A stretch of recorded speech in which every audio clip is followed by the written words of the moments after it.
विदेशमा हुने प्राय जसो नेपालीलाई चाहिँ चाडपर्व आउने बित्तिकै नेपाल जाउँ जाउँ जस्तो लाग्छ। आफ्नो परिवार, आफ्नो आफन्तसँग सेलिब्रेट गरौँ जस्तो लाग्छ। अब त दसैँ पनि आइसकेको छ। दसैँको लागि भनेर कतिजना जो विदेशमा हुनुहुन्छ, यो कोभिडले गरेर नेपाल जान नपाउनु भएको अथवा कुनै कारणवशले चाहिँ 3-4 वर्ष 5-6 वर्षदेखि नै नेपाल जान नपाउनु भएको उहाँहरूले चाहिँ नेपाल जाने यसपालि तर्खर गरिरहनु भएको छ। कतिजनाले त टिकट पनि काटिसक्नुभयो भने कतिजनाले चाहिँ बल्ल अफिसमा छुट्टी मिल्यो, अब चाहिँ म टिकट काट्छु भनेर टिकट हेरिरहनु भएको होला। कुन एयरलाइन्सबाट जाने, कता ट्रान्जिट पारेर जाने, के चाहिँ गर्नुपर्छ होला, के लानुपर्छ होला भनेर सबै चाँजो पाजो मिलाइरहनु भएको होला। अब सुन्दा सामान्य लाग्छ, पहिला पनि ट्राभल गरेको हो, अहिले पनि त्यसरी नै ट्राभल गर्छु भन्ने जस्तो लागेको होला। तर सुन्दा सामान्य लागे पनि आज म जुन जानकारी चाहिँ तपाईलाई चिलगाडी च्यानलमा दिन गइरहेको छु, सामान्य भए पनि एकदमै महत्त्वपूर्ण छ। आउनुस् यस बारेमा आफू पनि जानकारी हुँ र आफ्नो साथीभाइ जो चाहिँ ट्राभल गर्दै हुनुहुन्छ उहाँहरूसम्म पनि पुर्याइदिनु होला यो भिडियो सेयर गरेर। पहिला त विदेशबाट नेपाल जानको लागि हामीलाई टिकट काटे पुग्थ्यो। टिकट काट्यो, नेपाल गयो, सक्यो, केही गर्नु पर्दैन थियो। तर जब कोभिड भयो, कोभिड आइसकेपछि चाहिँ धेरै कुराहरू चेन्जेस भयो। पहिला चाहिँ अब सीसीएमसी फर्म भर्नु पर्थ्यो, त्यसै गरेर भ्याक्सिन कार्ड बोक्नु पर्थ्यो, अनि त्यसै गरेर चाहिँ कोभिड टेस्ट पनि गर्नु पर्थ्यो। तर अब अहिले भने चाहिँ नेपाल जानको लागि जो नेपाली पासपोर्ट बोक्नु भएको छ उहाँहरूको लागि चाहिँ एकदमै सजिलो छ। पहिला भन्दा केही रुल्सहरू त चेन्ज पक्कै पनि भएको छ, तर पहिला जुन बिचमा यो 2019 पछि यो 2022 को बिचमा जुन डकुमेन्ट्सहरू चाहिएर कतिजना एयरपोर्टमा अड्किनु भएको थियो, कतिजना चाहिँ ट्रान्जिटमा अड्किनु भएको थियो, अहिले चाहिँ अब त्यस्तो छैन। किनभने फर्स्टमा चाहिँ हामीले डकुमेन्ट के चाहिन्छ भन्नु पर्दाखेरि पासपोर्ट त अफकोर्स चाहिहाल्यो, त्यो पछि चाहिँ टिकट किन्नु पर्यो, टिकट चाहियो नेपाल जानको लागि, र मेन इम्पोर्टेन्ट डकुमेन्ट भनेको चाहिँ भ्याक्सिनेसन कार्ड, जुन चाहिँ तपाईले कोभिडको लागि भ्याक्सिन लाउनु भएको थियो त्यो कार्ड चाहिँ तपाईले अहिले बोक्नु पर्ने हुन्छ। र यो त तपाईले फर्स्टमा टिकट काटिसकेपछि एयरपोर्टमा पुगिसकेपछि चाहिने सामान हो, चाहिने डकुमेन्ट हो। तर त्योभन्दा पहिला चाहिँ के गर्नुपर्छ म क्रमैबद्धबाट भन्छु ताकि तपाईलाई सजिलो हुन्छ। तपाईले नोट डाउन गर्नुभयो भने झन् ओहो मैले यो कुरा चाहिँ मिस गर्न सक्थेँ है, मैले यति चाहिँ लेखेँ, यो टिक लाउँछु भन्नुभयो भने पनि सजिलो हुन्छ नि त, होइन। सबभन्दा फर्स्टमा चाहिँ अब नेपाल जाने भनेर सोचिसकेपछि चाहिँ के गर्नु पर्यो भने आफ्नो टिकट काट्नु पर्यो। नेपाल जाँदाखेरि टिकट काट्दाखेरि अब तपाईँ कुन कन्ट्रीबाट जाँदै हुनुहुन्छ त्यो कन्ट्रीमा तपाईँले सोचेको एयरलाइन्स छ छैन त्यो कुरा हेर्नु पर्यो। र अहिले त झन् यो के हुन्छ भने टिकट काट्ने बेलामा चाहिँ तपाईँले जति लामो ट्रान्जिट राख्नुभयो त्यति सस्तो हुन्छ। तर लामो ट्रान्जिट भयो, धेरै ट्रान्जिट भयो भनेर चाहिँ हामीले आफ्नो दसैँमा धेरै दिन त हामी त्यसै वेस्ट पनि गर्न चाहँदैनौँ नि त, होइन। त्यो गर्ने बित्तिकै हाम्रो लगेजको कुराहरू आउँछ, डकुमेन्टको कुराहरू आउँछ। त्यही भएर म चाहिँ के सजेस्ट गर्छु भने एज अ एयरलाइन्समा काम गर्ने मान्छे भएको भएर चाहिँ हो हामीलाई सस्तो पर्ला, 3टा ट्रान्जिट 4टा ट्रान्जिट राखेर जाँदाखेरि सस्तो पर्ला, तर त्यो अनुसारको हाम्रो टाइम त्यसै गरेर खर्चिरहेको हुन्छ नि त, वेस्ट भइरहेको हुन्छ। त्यसै गरेर ब्यागेज निकाल्नु पर्यो। इनकेस एउटा ठाउँबाट तपाईँ धेरै ट्रान्जिटमा जानुभएको छ भने 2टा ट्रान्जिटबाट 3टा ट्रान्जिटमा चाहिँ ब्याग आफै ट्रान्सफर हुँदैन। त्यही भएर त्यसको लागि तपाईँले ब्यागेज झिक्नु पर्यो, त्यसमा हराउने चान्सेसहरू हुन्छ, होइन। त्यही भएर चाहिँ तपाईँको सकिन्छ भने एउटा ट्रान्जिट राखेर नेपाल जानुहोस्, होइन सकिँदैन भने 2टा भन्दा धेरै ट्रान्जिट राखेर चाहिँ धेरै ट्राभल नगर्नुहोस् भनेर म चाहिँ एउटा एयरलाइन्समा काम गर्ने भएको भएर यो एउटा सजेस्ट गर्छु। र तपाईँले अब टिकट काट्दाखेरि चाहिँ तपाईँ टिकट काट्दाखेरि चाहिँ के गर्न सक्नुहुन्छ भने फर्स्टमा टिकट काट्दाखेरि चाहिँ सिट सेलेक्ट गर्न सक्नुहुन्छ। तपाईँलाई धेरै रेस्टरुम गइरहनु पर्ने छ भने तपाईँले आइएल सिट हुन्छ जुन चाहिँ छेउको सिट हुन्छ त्यो सेलेक्ट गर्न सक्नुहुन्छ। होइन मलाई निन्द्रा लाग्छ, म धेरै सुत्नुपर्छ, मलाई झ्यालबाट हेरिरहनु पर्छ भन्नुहुन्छ भने तपाईँले चाहिँ के गर्न सक्नुहुन्छ भने झ्यालको सिट बुक गर्न सक्नुहुन्छ, होइन। जुन भए पनि हुन्छ भन्नुहुन्छ भने अहिले चाहिँ अब फ्लाइटहरू फुल भइरहेको छ, तपाईँले सिट सेलेक्ट गर्नु भएन भने बिचको सिटमा पर्न सक्नुहुन्छ, जुन चाहिँ 2 मान्छेको बिचमा हुन्छ, त्यसरी पनि पर्न सक्नुहुन्छ। त्यो सिट सेलेक्ट चाहिँ तपाईँले टिकट बुक गर्दाखेरि नै गर्न सक्नुहुन्छ। र त्यसै गरेर अर्को भनेको खाना। तपाईँ भेजिटेरियन हुनुहुन्छ, तपाईँको कुनै अब स्ट्रिक्ट डायटहरू छ, तपाईँलाई डायबिटिज छ, त्यस्तो छ भने पनि एयरलाइन्सहरूले चाहिँ फुडहरूको लागि सेलेक्सन राखिदिएको हुन्छ। त्यही भएर त्यो खानेकुरा पनि तपाईँले टिकट बुक गर्दाखेरि चाहिँ त्यो कुराहरू सेलेक्ट गर्न सक्नुहुन्छ। र कतिजना त अब दसैँको बेलामा विदेशबाट हाम्रो बुवा आमाहरूलाई पनि हामी कहिलेकाहीँ पठाइरहेको हुन्छ नि, त्यतिखेर पनि हो व्हिलचेयर के गर्ने होला, कसरी पठाउने होला भन्ने लाग्छ भने व्हिलचेयर पनि तपाईँले टिकट बुक गर्दाखेरि नै व्हिलचेयरको सिस्टम राख्न सक्नुहुन्छ, ताकि हाम्रो बुवा आमालाई हामीले एयरपोर्टमा जाँदाखेरि चाहिँ कहिलेकाहीँ एकदमै प्रेसरमा हुन्छ, ओहो यो ब्याग हेभी भयो, यो यस्तो भयो भनेर हामीले बिर्सिन्छौँ नि त। तर टिकट बुक गर्दाखेरि नै तपाईँले व्हिलचेयरको सिस्टम राखिदिनु भयो भने बोर्डिङ पास लिने बेलामा पहिले त्यहाँ आउँछ, अनि उनीहरूले जो मान्छेले चेक इन गरिदिन्छ एजेन्टहरूले, उनीहरूले व्हिलचेयर छ भनेर व्हिलचेयर पनि बोलाइदिन्छ, ताकि सजिलो हुन्छ। सो तपाईँले याद गर्नु पर्यो टिकट किन्दाखेरि के भन्दा सिट, खानेकुरा, व्हिलचेयर र ब्यागेजको कुरा। ब्यागेज तपाईँले कतिवटा लान पाउनुहुन्छ।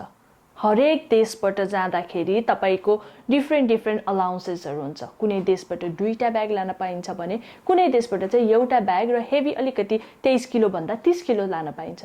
त्यो कुरा पनि तपाईँको टिकटमा लेखिएको हुन्छ। त्यो कुरा हेरेर चाहिँ तपाईँले ब्याग पनि प्याक गर्न सक्नुहुन्छ।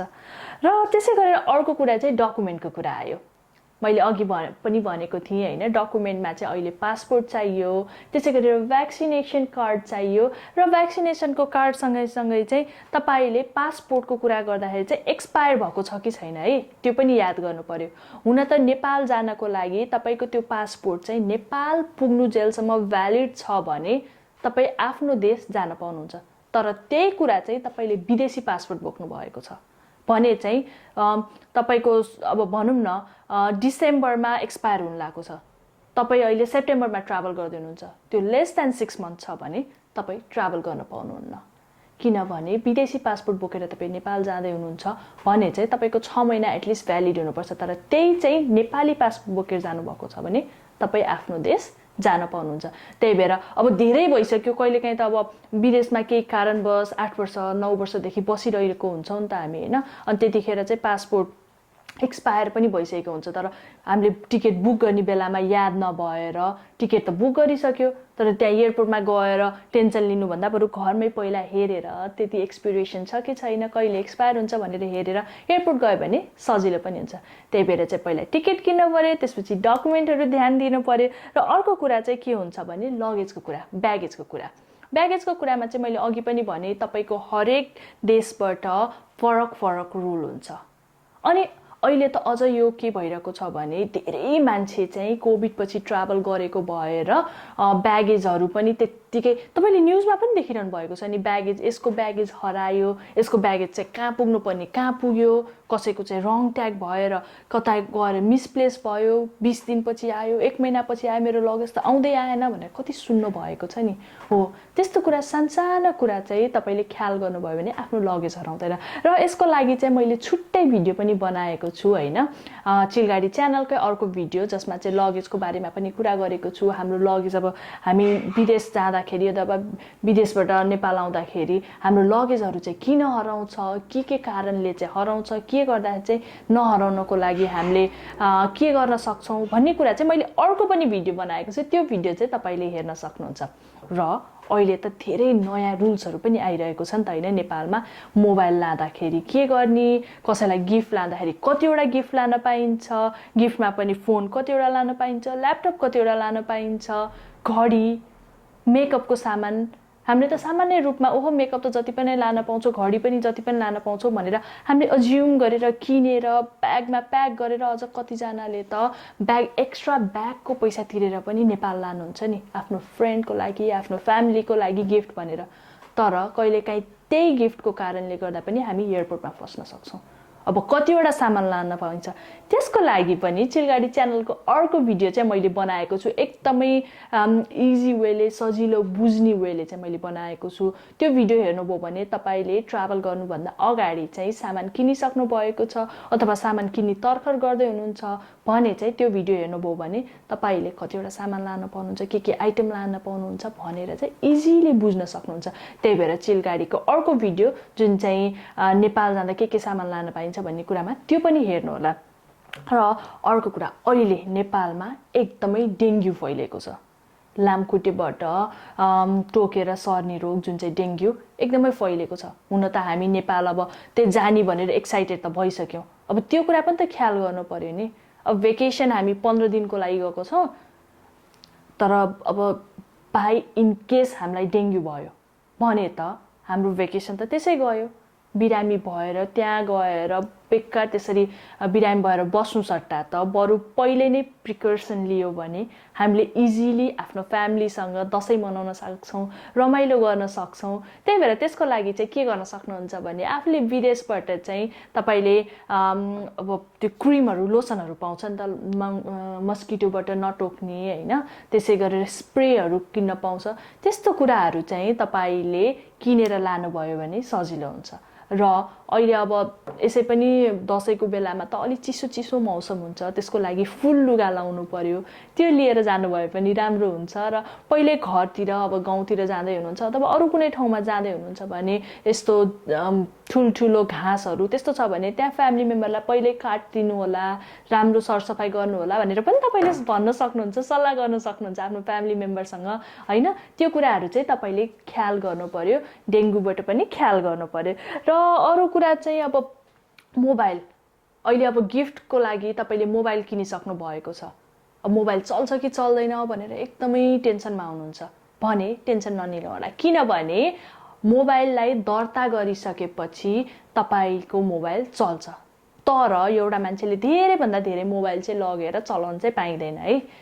त्यसको मोर इन्फर्मेसन मैले योभन्दा अघिल्लो भिडियोमा पनि राखेको छु, त्यसलाई चाहिँ तपाईँले हेर्न सक्नुहुन्छ। त्यही भएर चिलगाडी च्यानलमा चाहिँ रमाइलो गफ त यसै पनि भइहाल्छ, त्यो बाहेक पनि जानकारीमूलक भिडियोहरू चाहिँ मैले लिएर आइरहेको हुन्छु। तपाईँले ट्राभल गर्ने बेलामा फर्स्ट टाइम ट्राभल गर्दाखेरि चाहिँ के कुरा याद गर्नुपर्छ, के सामान लानुहुन्छ लानु हुँदैन, र अझ फर्स्ट टाइम ट्राभल गर्दै हुनुहुन्छ, फर्स्ट टाइम मात्र होइन अरू बेलामा पनि ट्राभल गर्दाखेरि चाहिँ टोइलेट कसरी युज गर्ने एयरपोर्टमा भन्दा पनि एयरप्लेनमा भनौँ न, एयरपोर्टमा त नर्मल अरू ठाउँमा जस्तै हुन्छ, एयरप्लेनमा टोइलेट कसरी युज गर्ने भन्ने यस्तो सामान्य कुरा पनि मैले तपाईँहरूको लागि इन्फर्मेसनको रूपमा चाहिँ चिलगाडी च्यानलमा राखेको छु।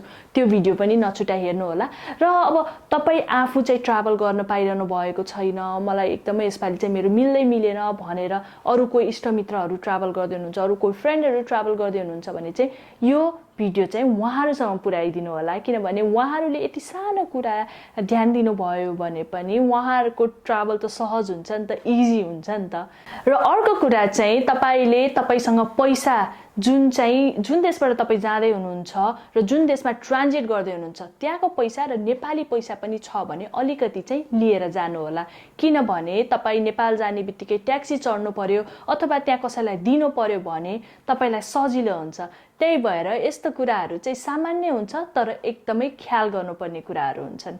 आजको लागि भने चाहिँ प्रस्मिता यो चिलगाडी च्यानलमा यो महत्त्वपूर्ण इन्फर्मेसन दिँदै चाहिँ बिदा हुन्छु। तर त्योभन्दा पहिला चाहिँ के पनि भन्न चाहन्छु भने चिलगाडी च्यानलको यो भिडियोलाई चाहिँ अरूसम्म पुर्याइदिनको लागि प्लिज सेयर गरिदिनु होला र आफूलाई मन परेको खण्डमा लाइक पनि गरिदिनु होला र च्यानललाई चाहिँ सब्सक्राइब पनि गरिदिनु होला। आजको लागि भने चाहिँ प्रस्मिता बिदा हुन्छु। Bye bye, take care and नमस्ते।